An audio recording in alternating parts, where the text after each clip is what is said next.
Eu sou Araceli Torres, sou membro da comunidade KDE.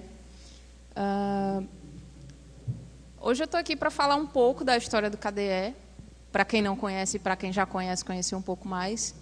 E eu queria começar perguntando para vocês se todo mundo aqui sabe o que é KDE. Todo mundo sabe, então, né? A minha ideia aqui hoje é contar um pouco da história da comunidade, porque a gente está fazendo 20 anos. Não sei se todo mundo sabe que a gente está fazendo 20 anos. É a história da comunidade, porque todo projeto, a comunidade começa sempre antes do projeto, né? Só há projeto porque houve antes uma comunidade que se reuniu e trabalhou nele. E hoje aqui eu queria falar de como o KDE deixou de ser apenas um desktop. Então, quando a gente fala hoje em dia KDE, a gente está querendo dizer a comunidade e não uma área de trabalho. Então, você não pode dizer, por exemplo, que está usando o KDE, né? Você não pode dizer que está usando a comunidade. Você está usando uma das tecnologias que a comunidade KDE produz, como, por exemplo, o Plasma, que é a área de trabalho. E aí, hoje eu vou contar para vocês todo esse percurso de como o KDE deixou de ser um desktop apenas para ser uma coisa muito mais ampla, que é um guarda-chuva de projetos, que cria e mantém e desenvolve não só um desktop, como várias outras coisas não relacionadas com o desktop, né? E aí eu dividi a minha apresentação em duas partes.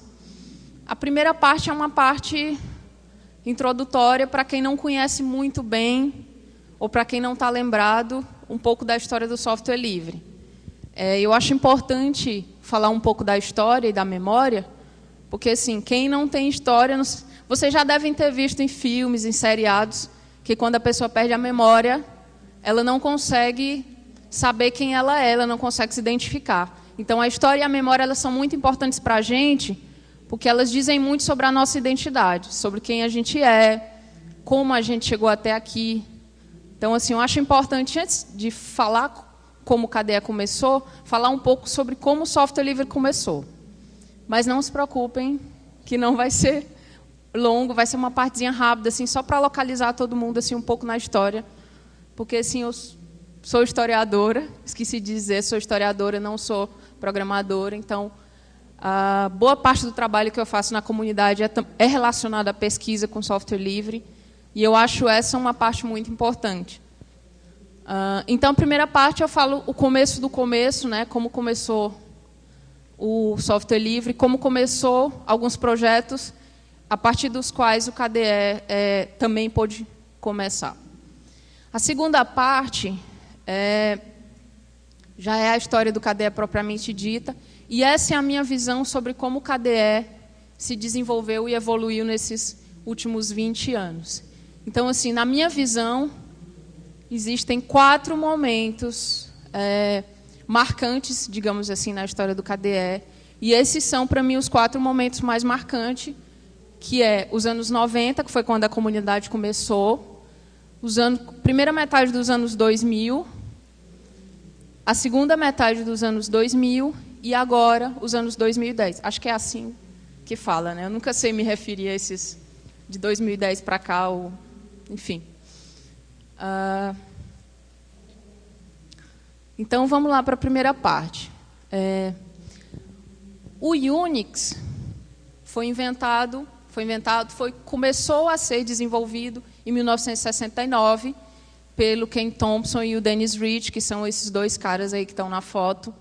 E eles começaram a desenvolver o Unix no Bell Labs, né, que é o laboratório da AT&T da empresa, né? E aí eles começaram a desenvolver o Unix em Assembly inicialmente, mas depois o Ritchie desenvolveu a linguagem C, porque era uma linguagem que ele achava que seria mais próxima da linguagem humana, portanto, uma linguagem mais fácil. Então, eles desenvolveram o Unix em C. Em 79, esse cara aí, o Björn, que eu não sei pronunciar o sobrenome dele também, mas esse cara começou a desenvolver o C com classes, que era uma linguagem, digamos, segundo as palavras dele, era uma linguagem que permitia fazer coisas mais elegantes do que as linguagens que tinha na época. Então, ele precisava de coisas mais eficientes e elegantes, e ele achava que, fazendo o C++, que o C++ era perfeito para fazer programas eficientes e, ao mesmo tempo, elegantes. Em 84, o Richard Stallman cria o GNU, o projeto GNU, a partir do Unix.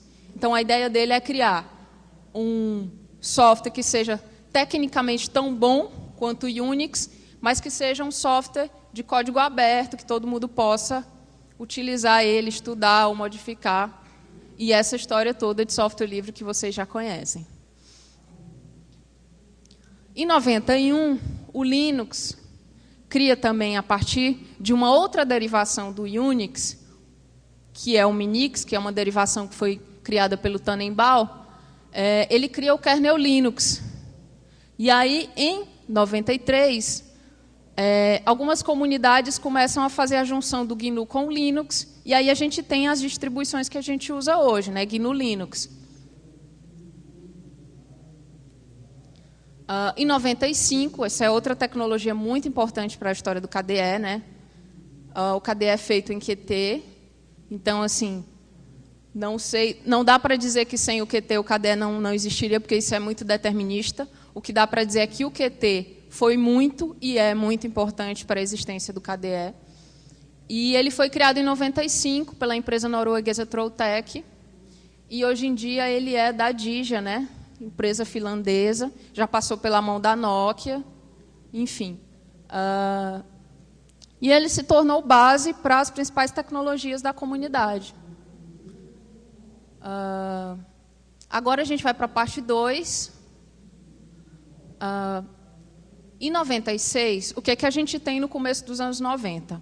A gente tem a web começando a se popularizar, a gente tem toda uma ideia, a gente tem já os computadores pessoais popularizados, porque nos anos 80 os computadores começaram a se popularizar, e nos anos 90 a web começou a se popularizar. Só que no quesito sistemas baseados em Unix, o Matthias Ettrich, que é esse programador alemão que criou o KDE, criou o projeto inicial, ele achava, isso eu não posso dizer porque, enfim, não sou da área técnica, também não vivi naquele momento, mas a opinião dele no momento é que, para o usuário final, não havia um desktop, um ambiente completo que provesse uma experiência de usuário final, uma experiência fácil, uma computação mais fácil para o usuário final usando software livre. Então, assim, a ideia dele, em 96, quando ele cria o KDE, quando ele manda um e-mail para a lista dizendo, olha, convocando os programadores, ele fala assim, olha, não, eu acho que hoje em dia eu sinto falta de uma área de trabalho para o usuário final, então eu quero criar um projeto voltado para o usuário final. Então, é assim que ele cria o projeto em 96. O nome KDE é um trocadilho, segundo ele, com o CDE, que era um ambiente que existia na época. Acho que não sei se um ambiente de trabalho completo, mas pelo menos um gerenciador de janelas. E aí ele diz que K e C, em algumas línguas, têm o mesmo som. Então, o KDE era um trocadilho com o CDE. E aí ele constrói o KDE com Qt e com C++. Ele anuncia esse projeto em 96.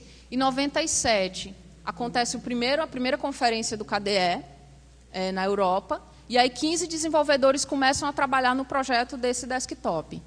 Em 97, 12 meses depois do anúncio, sai o primeiro beta, o Wandsbek, que foi a cidade onde ocorreu o evento. E aí eles fazem questão de dizer, olha, o KDE não é mais um gerenciador de janelas. Não é só mais um gerenciador de janelas no mercado. Ele é um ambiente completo, um ambiente desktop completo para o usuário final. E aí está a fotinho do primeiro KDE, do beta. E é muito diferente do que a gente tem hoje, mas para a época era muito, como é que a gente diz hoje? Muito fácil de usar para o usuário final, né? você tem umas janelinhas com ícones, e isso era o que a gente precisava na época. Você tem uma tentativa de facilitar para o usuário final esse acesso, essa interface, todo um trabalho com interface para facilitar, para aproximar mais as pessoas das máquinas. E aí, em 97, é criado o KDE-V. O KDE-V é a instituição por trás da comunidade KDE-V, da comunidade KDE. O KDE-V é responsável legalmente e financeiramente pela comunidade KDE. Em 98, o KDE assina um acordo com a Trolltech, que é a empresa que era dona na época do QT, para garantir que o QT fosse eternamente disponibilizado em uma licença de software livre. Então, assim, acho que o QT tem uma licença comercial e tem uma licença software livre, né? E aí o KDE tem esse acordo com a empresa, e as empresas que compraram o QT posteriormente, elas mantiveram esse acordo, renovaram esse acordo com o KDE. Então, assim, a gente tem garantido que o QT vai ser eternamente software livre.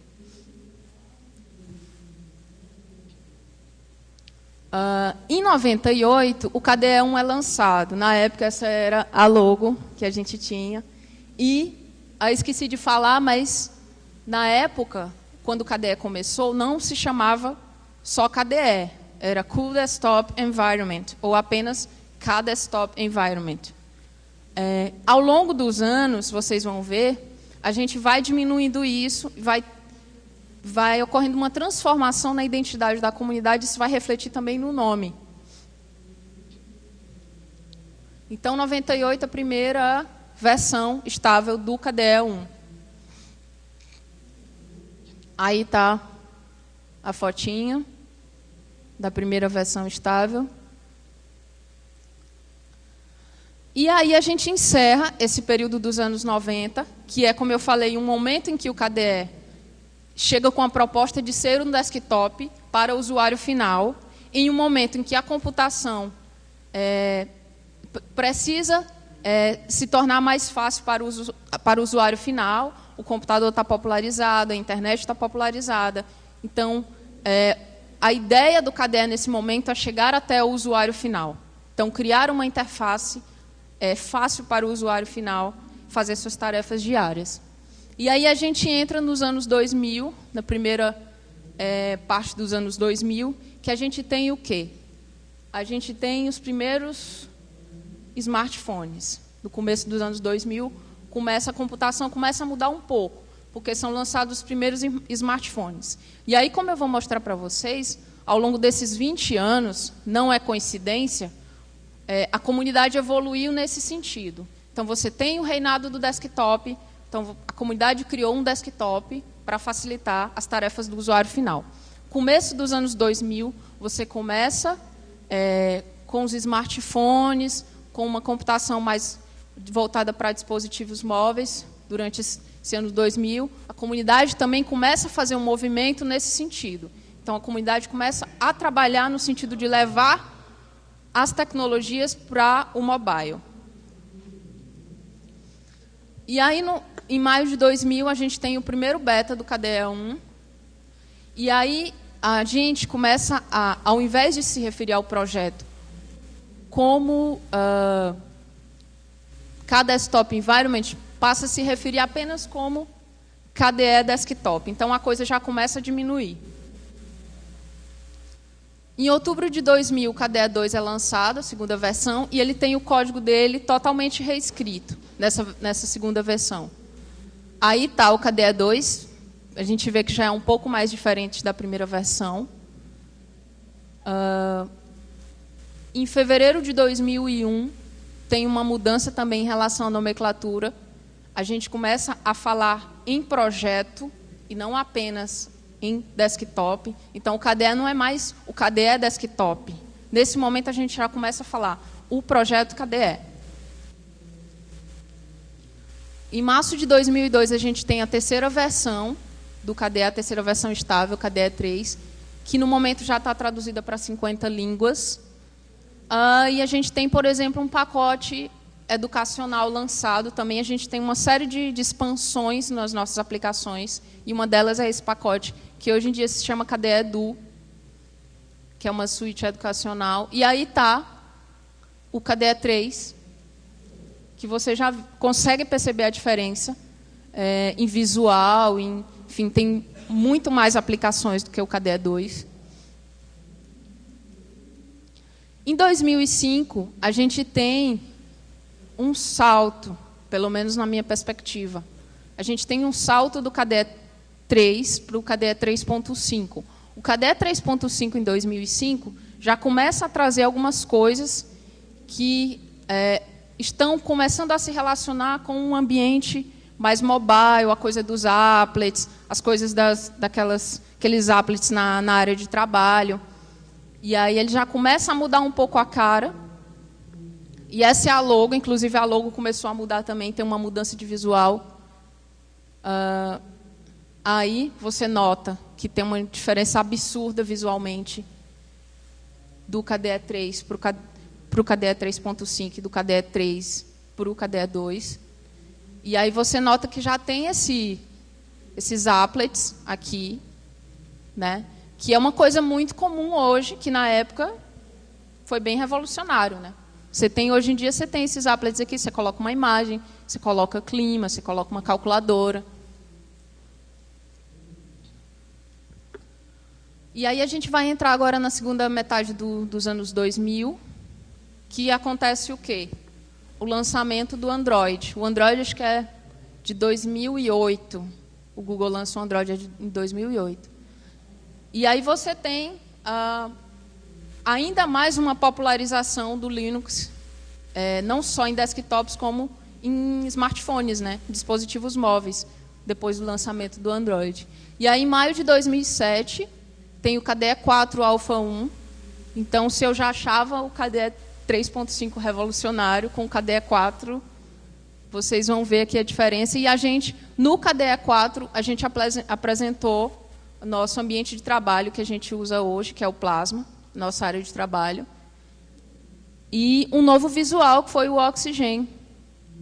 E aqui vocês veem a diferença do KDE 4 já para o KDE 3.5. Aqui não tão bem, mas eu acho que o próximo versão. Em outubro de 2007, a gente tem uma... Aqui eu já começo a perceber que o KDE já está muito mais preocupado também com suas plataformas, com seu desenvolvimento para outras coisas que não só o seu desktop. Então, o KDE, em outubro de 2007, anuncia o release candidate da sua plataforma de desenvolvimento. E aí, mais na frente, a gente vai ver como tudo isso depois vai ser bem separadinho, assim, plataforma, área de trabalho, aplicações. Em 2008, tem a versão estável do KDE 4, com várias novidades, além do Plasma, né? Novos frameworks, a gente tem um novo leitor de PDF, que é o Ocular. Tem o Dolphin, que é o novo gerenciador de arquivos. E aí está a cara do KDE 4. Não sei se todo mundo aqui chegou a usar. Eu comecei pelo 3.5. Então, quando eu cheguei que vi esse KDE 4, e aí, em 2008 também, tem uma outra mudança em relação à nomenclatura da comunidade. Então, a partir de 2008, em 2009 isso vai se consolidar, a gente começa a se referir, a gente não só mais como um projeto, a gente começa a se referir ao KDE como uma comunidade. E aí, em 2009, a gente vai anunciar o nosso rebrand, né? Nosso reposicionamento da marca. Então, a gente abandona completamente o termo KDesktop Environment, ninguém usa mais isso, o KDE é só KDE, aquele KDE, o nome curto, e a gente explica que o KDE não é mais... Quando você for falar KDE, você não se refere ao software. Você se refere à comunidade. Então, o KDE deixa de ser um projeto. Na verdade, isso já era um processo que vinha acontecendo e foi anunciado e consolidado em 2009. Então, anunciamos, nós não somos mais apenas um desktop, nós somos uma comunidade que produz uma série de tecnologias software livre. E aí a gente vê esses produtos aqui, o Plasma, aqui as áreas de trabalho, o Plasma Desktop e o Plasma Netbook, o Platform, as bibliotecas e as aplicações. Então, basicamente, esses 3 conjuntos de produtos que a gente apresentou. Esse é o mapa. Em dezembro de 2009, a gente começa a se referir ao KDE como o KDE Software Compilation. E aí, todo esse conjunto desses produtos, como eu falei, são chamados de KDE-SC. Acho que a gente não usa mais isso hoje. Não vi mais ninguém usando, não se usa. Porque assim, esse também foi um outro processo. A gente começou a usar em 2009 e depois, hoje, a gente só trata como uma comunidade guarda-chuva de projetos. E aí a gente acaba essa segunda metade dos anos 2000 e passa para o momento de agora, dos anos 2010. Em 2010, a gente tem o KDE 4.5, Software Compilation 4.5, e aí o KDE já começa a fazer uns anúncios já com essa ideia de que os produtos são separados. Então, tem um anúncio separado para cada produto. Tem um anúncio do Plasma, tem um anúncio das bibliotecas, tem um anúncio das aplicações. E aí, como a gente vai ver, aqui, nesse KDE 4.5, a gente tem o Plasma Netbook, que é essa interface do Plasma para aqueles netbooks que eu acho que nem vendem mais hoje, né? Que na verdade os tablets mataram os netbooks, né? Foi mais ou menos junto que eles apareceram. Enfim, o KDE tem uma versão, uma interface gráfica a partir do KDE 4.5 para netbook. Em 2011, a gente já começa a ver esse movimento da comunidade em direção aos dispositivos móveis. Então, em 2011, a gente lança o Plasma Active, que é uma plataforma que é a nossa interface para dispositivos móveis. Ele está na versão, acho que 4, né? Não lembro, mas... Enfim, em 2011 foi lançada a versão 1 e a versão 2. E aqui está a interface do Plasma Active. Em 2012, a gente tem um segundo passo, ou mais um passo em direção a esse processo do KDE de abraçar novos projetos, e de abraçar, incluir novos projetos, além do desktop. Então, em outubro de 2012, a gente lança um manifesto, no qual a gente explica o que é o KDE. O KDE não é mais um desktop, o KDE é uma comunidade de designers, de desenvolvedores, de tradutores, de pessoas que trabalham com N coisas que possam ajudar na comunidade. E aí, com esse manifesto, a gente explica também para os novos projetos, ou para as novas pessoas que querem entrar na comunidade, ou se você tem um projeto e você quer que esse seu projeto seja incluído na comunidade, seja incubado pela comunidade, você tem que seguir, você tem uma série de benefícios que o KDE disponibiliza para quem quer se tornar membro da comunidade, e você tem uma série de obrigações legais, de obrigações morais também, que tem que estar de acordo com os outros projetos nativos da comunidade. E aí, esse manifesto fala dos valores que norteiam a nossa comunidade: Open Governance, software livre, inclusão, inovação, propriedade coletiva e o foco no usuário final. Em 2013, a gente teve uma mudança nos ciclos do lançamento dos produtos. Então, cada um desses produtos, as áreas de trabalho, as aplicações e o KDE Platform, passou a ter ciclos de lançamentos diferenciados. Então, antes eles eram lançados todos juntos, agora eles passaram, a partir de 2013, a ter ciclos de lançamento diferenciados. E essa mudança ela já era um reflexo da estruturação que o KDE estava sofrendo, estava passando, e de reestruturar todo seu conjunto de bibliotecas, que a gente vai ver um pouquinho aqui mais na frente, que é com a chegada do Framework 5, ou do KF5, como a gente gosta de chamar, em julho de 2014, que já é parte dessa tendência da comunidade em tentar também entrar produzir tecnologias para outras plataformas. E aí a gente tem o lançamento em julho de 2014 do Framework 5, baseado no Qt5. E aí a ideia do Framework 5 era tornar o KDE mais modular e facilitar esse desenvolvimento mesmo para multiplataforma. E aqui você tem um mapa com a evolução e o desenvolvimento do KDE ao longo dos anos. Então, aqui tem como era no KDE 3, no 4, e aqui como está sendo agora. Então, aqui no Framework 5, por exemplo, você tem dependências separadas. Esse mapa aqui é de 2013. Em julho de 2014, a gente teve o lançamento do nosso Plasma 5, que é a nossa área de trabalho mais nova, a versão mais nova, acho que está na 5.7, se não me engano. E tem um novo visual, tem uma nova plataforma gráfica, e está usando o Qt5 e está usando o Framework 5. Se vocês perceberem, e vocês vão perceber agora, que a diferença é muito grande, de visual, enfim, de tecnologia mesmo. Está bem mais leve, está cada vez mais leve, está mais flat, como a gente gosta de dizer. Então, assim, está bacana.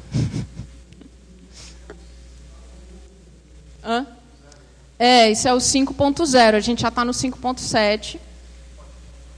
Não botei fotinha, não. Mas quem quiser ver, a gente está ali no stand, rodando o Plasma lá, quem quiser dar uma olhada no Plasma e em outras coisas.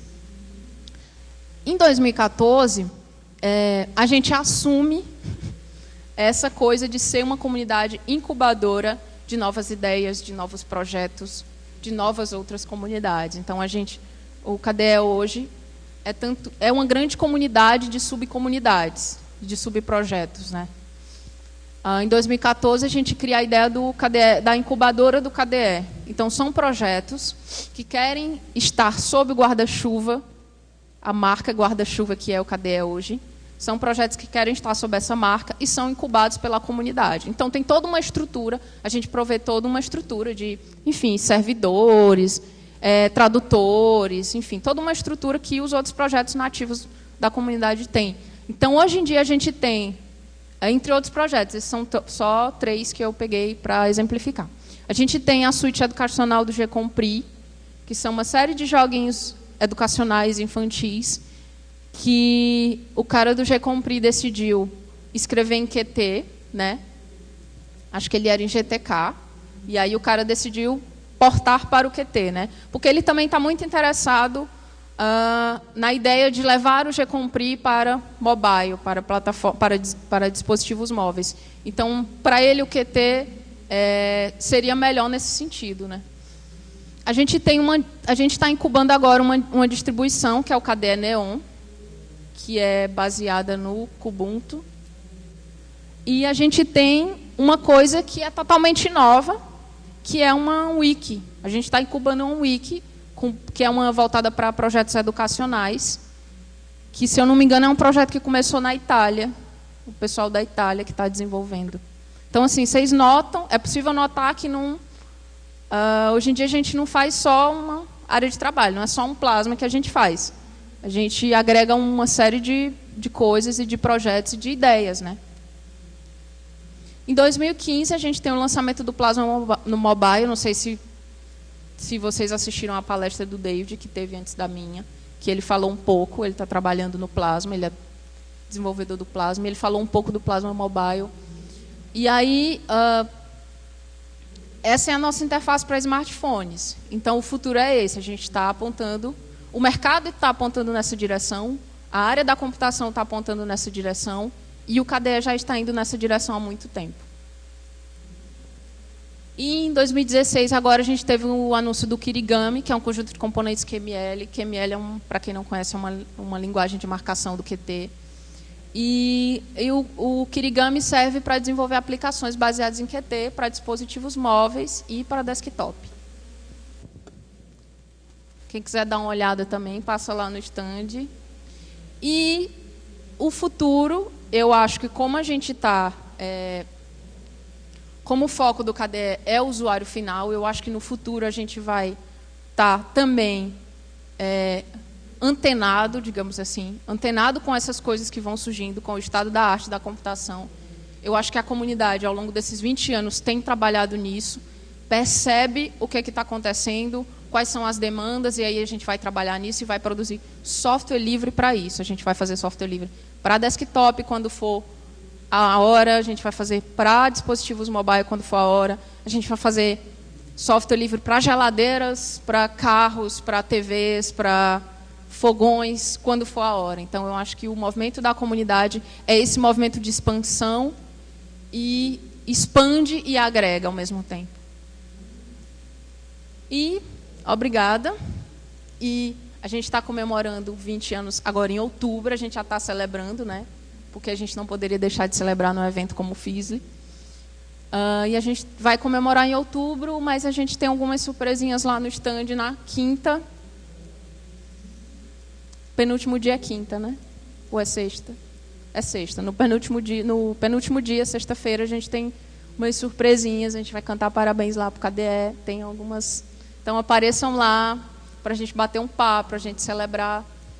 E quem quiser fazer alguma pergunta, a gente vai ter uma série de outras palestras do KDE durante o dia de hoje. A gente tem várias pessoas de várias áreas da comunidade aqui no FISLE. Então, estejam à vontade, estejam convidados para perguntar e para dividir e para se incluir também na comunidade. Obrigada.